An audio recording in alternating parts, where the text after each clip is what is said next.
I like to be civil, to be courteous, right? But each time I start pointing to atrocities committed by African governments, the Europeans and the Americans cheer me up. Each time I refer to the historical atrocities and continuing atrocities committed first by governments and by companies that are dumping cyanide into our underground water and nuclear waste, right? You know what it is said? This is retrogressive. It's undermining investment.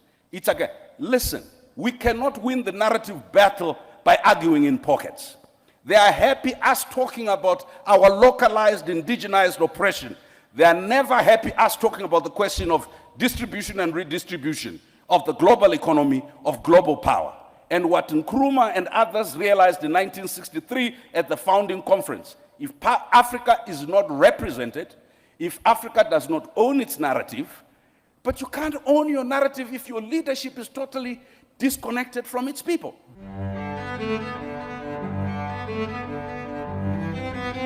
There's this video I found on TikTok that I want us to watch together. And while we watch, I want us to leave our thoughts and opinion about what the speaker was saying. So let's watch. You can't own your narrative if your intellectuals are totally disconnected. We have underinvested in rural areas and slums where the majority of our people are. In fact, we treat them as security threats and they are over-policed. Number two, we have underinvested in our academic and research institutions. We'd rather bring McKinsey and bring Deloitte and Touch. They will help us do AU reform. Why? Because there are no African consultancies that we know. Even if they exist, we have no relationship with them to help us with AU reforms, with anything else. And this is not a pronouncement on McKinsey or Deloitte. It's a pronouncement on ourselves.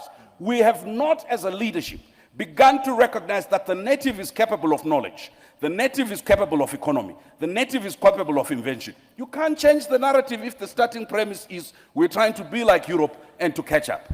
We can't change the narrative when we're constantly trying to learn from others without understanding, and I'll end with that, what William Tunga said, the former Chief Justice of Kenya. He says, let's not engage in this romanticist view that there can only be one way to learn. We first must indigenize knowledge. That's what I said, learn from our culture and traditions. Number two, we must diversify who we learn from. We can not only learn from the West, we need to learn from everybody who has something to teach. Number three, we must domesticate what we learn.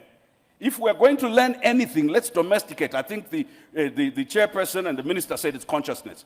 Narrative is first and foremost by realizing self-worth, self-belief, and looking inward, so that when you look outward, it is to supplement not a vacuous state of nothingness and inferiority, but it is to supplement a very stable, solid foundation where your culture, where your values, where your value for people is important.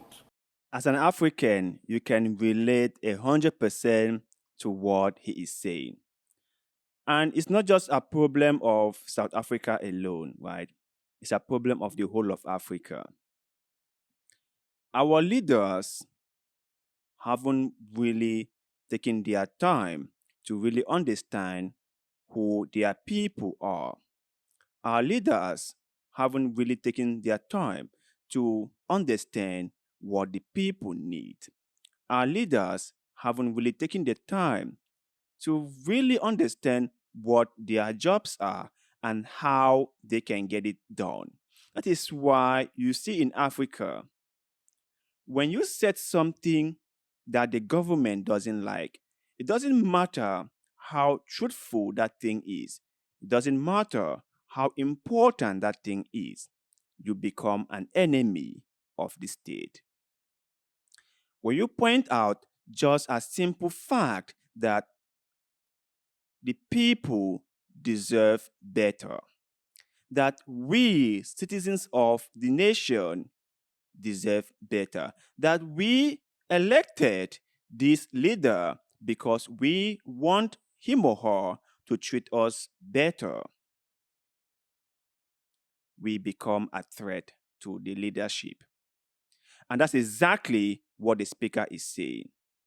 Now, if you go out there and challenge the West, if you go out there and say the West is destroying Africa, and if you go out there and praise the leaders in Africa while condemning the leaders of the West, you are being praised as nationalist. You are being praised as someone who is patriotic. You are being celebrated by politicians.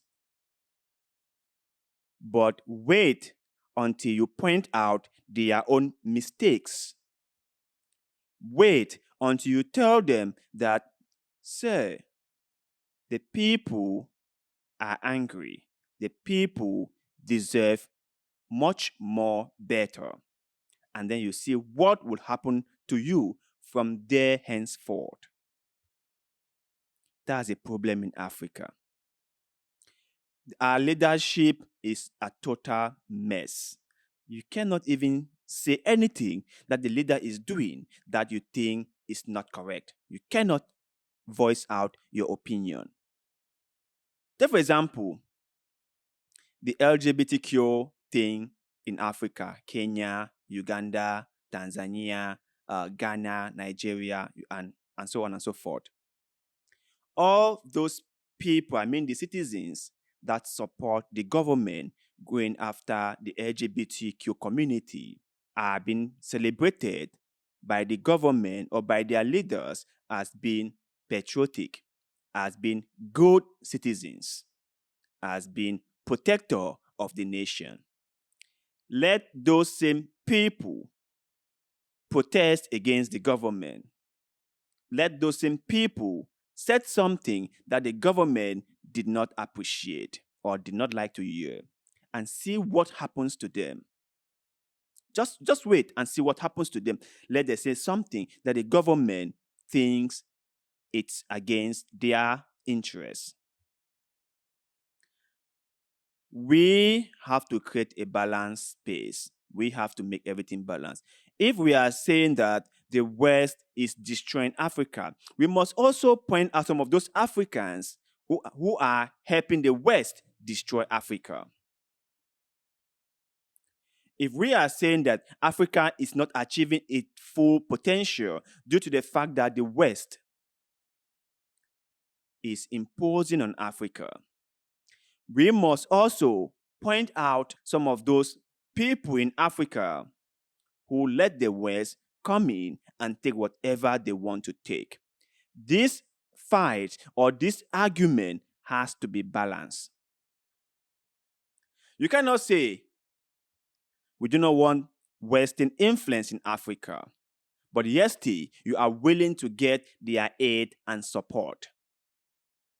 You cannot say LGBTQ is a Western agenda being forced on us, the Africans, but while still collecting aid from the West.